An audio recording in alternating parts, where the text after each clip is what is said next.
Subscribe now and press the bell icon. Never miss an update. Good morning students and welcome back to our channel RK Sharma ASDP classes. तो कैसे हैं आप सभी लोग। उम्मीद करती हूँ सभी अपने अपने घरों पर अच्छे होंगे, स्वस्थ होंगे तथा अच्छे से मन लगाकर पढ़ाई कर रहे होंगे। तो स्टूडेंट्स, जैसा कि आप सभी लोगों को पता है कि हमारी जो ऑनलाइन क्वेश्चंस की जो सीरीज चल रही है वह है जेनेटिक्स में और अदर सब्जेक्ट्स में भी हमारे चैनल के ऊपर चल रही है। तो आप ज़्यादा से ज़्यादा इन ऑनलाइन क्वेश्चंस को पढ़ें ताकि आपका जो आगे जो एग्ज़ाम्स होगा RSSMB के द्वारा LSA का, उसके अलावा आपकी जो ASDP काउंसलिंग चल रही है उसमें आप जो फर्स्ट ईयर सेकेंड ईयर के जो बच्चे हैं उनके लिए भी ये फ्यूचर में बेस्ट रहेगा। साथ साथ इसमें आपके जो डाउट्स हैं थोड़े बहुत वह भी क्लियर करे जा रहे हैं ताकि आपको पढ़ने में आसानी हो और आप किसी भी चीज़ का प्रेशर ना लें। तो आज हमारी जो क्वेश्चन आंसर की सीरीज़ है जेनेटिक्स में, आपके जो ASDP फर्स्ट ईयर में सब्जेक्ट है जेनेटिक्स, उसका चैप्टर नंबर 3 जिसका नाम है न्यूक्लिक एसिड। अब जो न्यूक्लिक एसिड जो चैप्टर है इसके आज ये सारे लास्ट क्वेश्चंस हैं। उसके बाद में आपका जो नया चैप्टर है सेल डिवीज़न यानी कि कोशिका विभाजन, या उसके बाद में स्पर्मेटोजेनेसिस हो गया, oogenesis हो गया, या फिर मेंडलवाद के ऊपर हम वीडियो बनाने वाले हैं। तो इसके साथ आज हम स्टार्ट करते हैं हमारी जो न्यूक्लिक एसिड का जो चैप्टर है उसको आज कंप्लीट करते हैं उसके सारे क्वेश्चंस को। आज उसके कुछ मैं 20 क्वेश्चन लेके आई हूँ। तो सबसे पहले हमारा पहला क्वेश्चन है कि RNA में शर्करा पाई जाती है।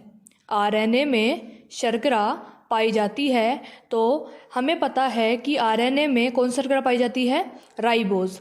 उसी आधार पर DNA में शर्करा पाई जाती है, डीऑक्सी राइबोज। ठीक है स्टूडेंट्स। तो नेक्स्ट क्वेश्चन है हमारा कि RNA में थायमिन के स्थान पर कौन सा नाइट्रोजन क्षार पाया जाता है। तो RNA में जो थायमिन होता है उसके स्थान पर क्या पाया जाता है, यूरेसिल पाया जाता है।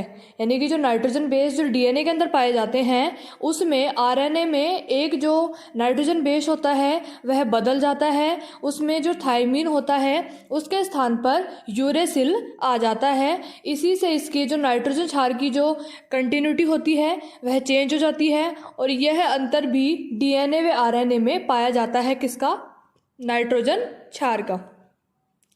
नेक्स्ट क्वेश्चन है स्टूडेंट्स आपका कि RNA में किसका संश्लेषण होता है। तो RNA में प्रोटीन का संश्लेषण होता है। RNA में किसका संश्लेषण होता है, RNA में प्रोटीन का संश्लेषण होता है। नेक्स्ट क्वेश्चन है आपका स्टूडेंट्स कि DNA में प्यूरिन व पिरिमिडीन की मात्रा होती है। तो DNA के अंदर जो नाइट्रोजन बेस पाए जाते हैं प्यूरिन व पिरिमिडीन, उसकी जो मात्रा होती है वह बराबर होती है। कैसी होती है, इक्वल होती है, समान होती है। नेक्स्ट क्वेश्चन है स्टूडेंट्स आपका कि DNA में न्यूक्लियोटाइड की संख्या होती है। जो DNA होता है उसमें न्यूक्लियोटाइड की संख्या 42 लाख के समथिंग होती है। कितनी होती है, 42 लाख के करीब न्यूक्लियोटाइड की संख्या DNA में पाई जाती है। नेक्स्ट क्वेश्चन है कि RNA में न्यूक्लियोटाइड की संख्या होती है। तो RNA में 12,000 के समथिंग, कितनी, 12,000 के समथिंग न्यूक्लियोटाइड की संख्या पाई जाती है। ठीक है स्टूडेंट्स। तो नेक्स्ट क्वेश्चन है आपका कि कुंडलन के आधार पर DNA कितने प्रकार के होते हैं। तो कुंडलन के आधार पर जो DNA के प्रकार बताए गए हैं वह 6 प्रकार के होते हैं, लेकिन जो गाइड वगैरह हैं उसमें 3 प्रकार का भी दे रखा है, तो आप लोग कंफ्यूज ना होएं। इसमें कुंडलन के आधार पर DNA 6 प्रकार के बताए हुए हैं। ठीक है स्टूडेंट्स। तो नेक्स्ट है कि कार्य के आधार पर RNA कितने प्रकार के होते हैं। तो कार्य के आधार पर जो RNA है वह 3 प्रकार के होते हैं, मैसेंजर RNA, rRNA और tRNA। ठीक है स्टूडेंट्स। तो नेक्स्ट क्वेश्चन है आपका कि DNA व RNA में निहित सूचनाओं को किस रूप में अनुवादित करता है। यानी कि सभी को पता है कि RNA क्या करता है, DNA में प्रोटीन संश्लेषण का कार्य करता है। लेकिन आरएनए जो होता है वह जो डीएनए की जो सूचनाएं होती हैं उसको किस रूप में अनुवादित करता है? तो इसका आंसर है कि आरएनए डीएनए में जो सूचनाएं होती हैं आनुवांशिक, उसको प्रोटीन संश्लेषण के रूप में क्या करता है? अनुवादित करता है। इसका आंसर क्या हो जाएगा? प्रोटीन संश्लेषण। नेक्स्ट क्वेश्चन है, डीएनए केंद्रक के अलावा कौन से कोशिकांग में उपस्थित होता है? जो डीएनए होता है वह सभी को पता है कि केंद्रक में पाया जाता है, गुणसूत्रों में पाया जाता है और गुणसूत्रों के साथ साथ जीन में पाया जाता है, लेकिन उसके अलावा कौन से कोशिकांग में उपस्थित होता है? तो यह माइटोकॉन्ड्रिया में भी उपस्थित होता है। किसमें? माइटोकॉन्ड्रिया में। नेक्स्ट क्वेश्चन है कि आरएनए प्लांट्स व वायरस का आनुवांशिक पदार्थ है, यह किसने बताया? तो आरएनए जो पौधों का व वायरसों का जो आनुवांशिक पदार्थ है, यह बात प्रोफेसर कल व कॉनरेड ने बताई थी। किन्होंने बताई थी? प्रोफेसर कल व कॉनरेड नामक ने बताई थी। इसके आगे आपका नेक्स्ट क्वेश्चन है कि डीएनए सघन रूप में पाया जाता है। जो डीएनए होता है, सघन का मतलब होता है बिल्कुल ही ज़्यादा मात्रा में पास पास जो पाया जाता है डीएनए, किस रूप में या किस स्थान पर पाया जाता है? तो डीएनए जो होता है सघन रूप में कहाँ पर पाया जाता है? गुणसूत्रों में। तो इसका आंसर हो जाएगा गुणसूत्रों में। नेक्स्ट क्वेश्चन है कि राइबोज शर्करा है। तो राइबोज जो शर्करा है सभी को पता है किसमें पाई जाती है? आरएनए में। आरएनए की जो शर्करा है राइबोज, वह किस प्रकार की शर्करा है या किस श्रेणी की शर्करा है? तो इसका आंसर है मोनोसैकेराइड। कैसी है? मोनोसैकेराइड। ठीक है स्टूडेंट्स, नेक्स्ट क्वेश्चन है आपका कि डीएनए में शर्करा कितने कार्बन युक्त होती है? आपका जो डीएनए होता है उसमें जो शर्करा पाई जाती है उसमें कितने कार्बन होते हैं, वह जो शर्करा होती है वह कितने कार्बनों से युक्त होती है? तो डीएनए में जो शर्करा होती है वह 5 कार्बन युक्त शर्करा डीएनए में पाई जाती है। तो इसका आंसर हो जाएगा 5 कार्बन युक्त। नेक्स्ट क्वेश्चन है कि डीएनए व आरएनए में क्या समानता है? जो डीएनए होता है व आरएनए होता है उसमें क्या समानता है? अब हमको पता है कि डीएनए तो है सजीवों का आनुवांशिक पदार्थ और आरएनए है प्लांट्स व वायरस का। तो दोनों में समानता क्या हो गई इसमें? तो दोनों में समानता यह है कि डीएनए व आरएनए दोनों ही न्यूक्लियोटाइड के बहुलक हैं। किसके बहुलक हैं?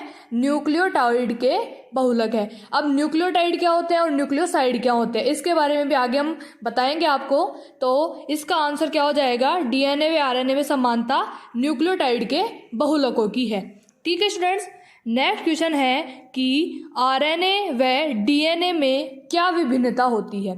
तो आरएनए व डीएनए में विभिन्नता है शर्करा व क्षार की। आरएनए व डीएनए में किसकी विभिन्नता पाई जाती है? शुगर की व नाइट्रोजन बेस की। ठीक है स्टूडेंट्स, तो नेक्स्ट क्वेश्चन की ओर चलते हैं हम कि आरएनए के नाइट्रोजन क्षार होते हैं। तो आरएनए जो होता है राइबो न्यूक्लिक एसिड होता है, उसके जो क्षार होते हैं वह कौन कौन से होते हैं या उनका क्या क्रम होता है? तो इसके आंसर है adenine, uracil, cytosine and guanine.